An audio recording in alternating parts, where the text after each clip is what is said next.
এই জিয়াউল শেখ, ধৃত জিয়াউল শেখের বাড়িতে, শুলিতলার বাড়িতে একমাত্র মিডিয়া পৌঁছে গিয়েছিল, রিপাবলিক বাংলা। আমাদের প্রতিনিধি পিঙ্কি পৌঁছে গিয়েছিলেন সেখানে গিয়ে কি দেখলেন দেখুন।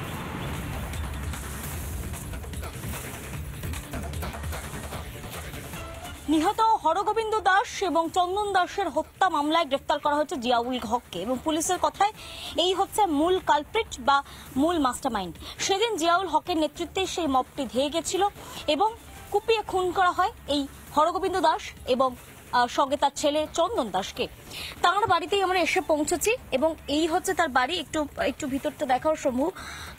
শুলিতলায় আমরা রয়েছি। যে গ্রামে ঘটনাটি ঘটেছে হচ্ছে জাফরাবাদের পাশের গ্রামই হচ্ছে শুলিতলা। এই শুলিতলাতে যারা যে পরিবারগুলো ছিল তারা এই মুহূর্তে ফেরার, এমনকি বলা বাহুল্য যে খোদ এই জিয়াউল হকের যে পরিবার, তার পরিবারও এই মুহূর্তে এখানে থাকছে না। তার পরিবারও ইতিমধ্যে অন্য কোথাও পরিস্থিতির কাছে চলে গিয়েছে এবং জিয়াউল হকের বাড়ি কিন্তু জাফরাবাদ গ্রামের পাশের গ্রামে, অর্থাৎ 1 কিলোমিটারও হবে না। যেখানে একদিকে যেখানে হত্যা করা হয়েছে, নৃশংস হত্যা লীলা চলছে, তারপরেই হচ্ছে এই শুলিতলা গ্রাম। সেই 1 কিলোমিটারের মধ্যেই হচ্ছে জিয়াউলের বাড়ি। অর্থাৎ একটা বিষয় পরিষ্কার, কেউ বাইরে থেকে আসেননি, কেউ বাংলাদেশ থেকে অন্তত আসেনি, বা এলেও অন্তত মূল যারা ছিলেন এই তাণ্ডবের সঙ্গে তারা এই এলাকার এখানের বাসিন্দা ছিলেন শুলিতলার। এবং খুব উল্লেখযোগ্যভাবে আমরা যেখান দিয়ে হাঁটছি সে প্রত্যেকটা বাড়িতেই তালা দেওয়া। এক হচ্ছে জিয়াউল হকের বাড়ি, তারপর এই পাশে একটা দেখতে পাচ্ছি তালা দেওয়া রয়েছে, পাশে আরেকটু সম্ভব পাশের ঘরটা দেখাও, পাশে আরো একটি ঘর রয়েছে, সেটাতেও তালা দেওয়া। এবং খুব উল্লেখযোগ্যভাবে এখানে একের পর এক এখানে একটা দোকান দেখতে পাওয়া যাচ্ছে, সেই দোকানে তালা দেওয়া। দোকান পাট বাজার কিচ্ছু খুলছে না, শুলিতলা পুরো জনমানব শূন্য হয়ে খাঁ করছে। কি কারণ, কোথায় গেলেন তারা?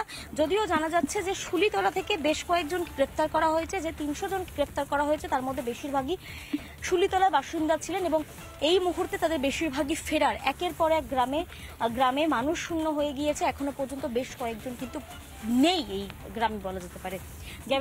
ক্যামেরায় শম্ভুনাথ পালের সঙ্গে পিঙ্কি, রিপাবলিক বাংলা।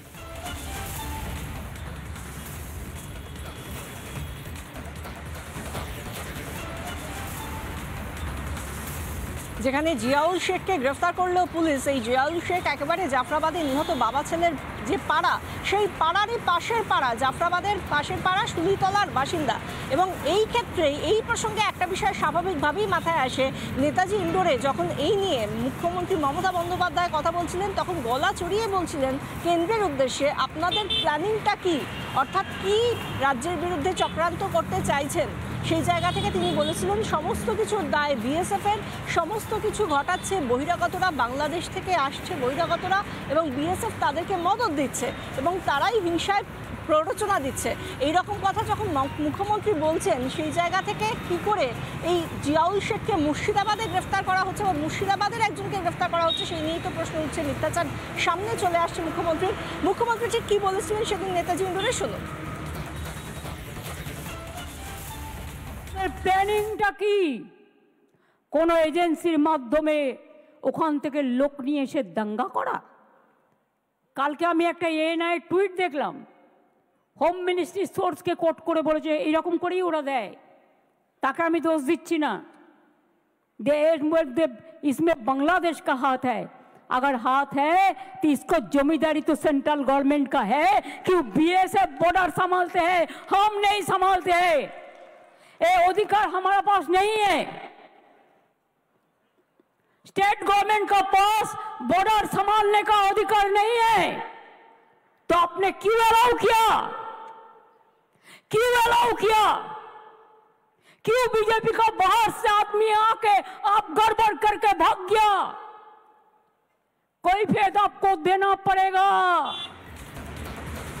ঘটনাটা ঘটছে মুর্শিদাবাদে। ঘটনার শুরু হচ্ছে 8ই এপ্রিল থেকে এবং তারপর ক্রমাগত মুর্শিদাবাদের বিভিন্ন জায়গায় ছড়িয়ে পড়ছে আগুন, হিংসার তাণ্ডব।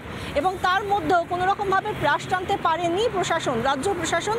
মুখ্যমন্ত্রী সমস্ত দায় চাপাচ্ছেন কেন্দ্রের দিকে, বিএসএফের ওপর। এবং সমস্ত কিছুর পরে যখন আমরা কথা বলছিলাম, এই সমস্ত বিষয় জিয়াউল শেখের গ্রেফতারিও যখন সামনে এসে গিয়েছে, সেই জায়গা থেকে মিথ্যাচারের বিষয়টি থেকেও পর্দা উঠে গিয়েছে।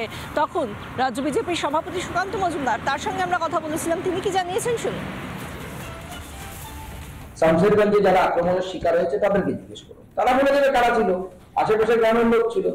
একজন শিক্ষকের কোচিং সেন্টারে পড়া ছাত্ররা এসে শিক্ষকের বাড়িতে হামলা করেছে, শিক্ষক বলছে আমার ছাত্র, আমি তাদেরকে চিনি। মুখ্যমন্ত্রী শাক দিয়ে কতদিন মাছ ডাকবে? এই ব্যক্তি যদি বিদ্রোহ করেছে তো বাংলাদেশ থেকে আসা কোনো ব্যক্তি নয়। জিয়াউল না কি নাম বলবে? জিয়াউল শেখ। মাননীয় মুখ্যমন্ত্রীর কাছে আমার প্রশ্ন, যে জিয়াউল শেখ কি আরএসএস করতো না বিজেপি করতো? মাননীয় মুখ্যমন্ত্রী জবাব দিন। মাননীয় মুখ্যমন্ত্রী এক কথা বলছে আর তার আন্ডারে পুলিশের এক কথা বলছে, কোনটা ঠিক? তাহলে কাকে সত্যবাদী? পুলিশ গ্রেফতার করেছে। হ্যাঁ, পুলিশ গ্রেফতার করেছে মানে পুলিশ বলছে যে এই লোকটা দায়ী, পুলিশের কাছে তথ্য প্রমাণ আছে। মাননীয় মুখ্যমন্ত্রী সত্যি কথা বলছেন না তার আন্ডারে কাজ করাটা পুলিশ সত্যি কথা বলছেন, সেটা তাকে ঠিক করে বলুন মাননীয় মুখ্যমন্ত্রী। নানা ধরনের কন্টেন্ট দেখার জন্য লাইক করুন, শেয়ার করুন আমাদের ফেসবুক পেজ, সাবস্ক্রাইব করুন আমাদের ইউটিউব চ্যানেল। পাশাপাশি অন্যান্য ব্রেকিং নিউজের জন্য অবশ্যই চোখ রাখুন রিপাবলিক বাংলায়।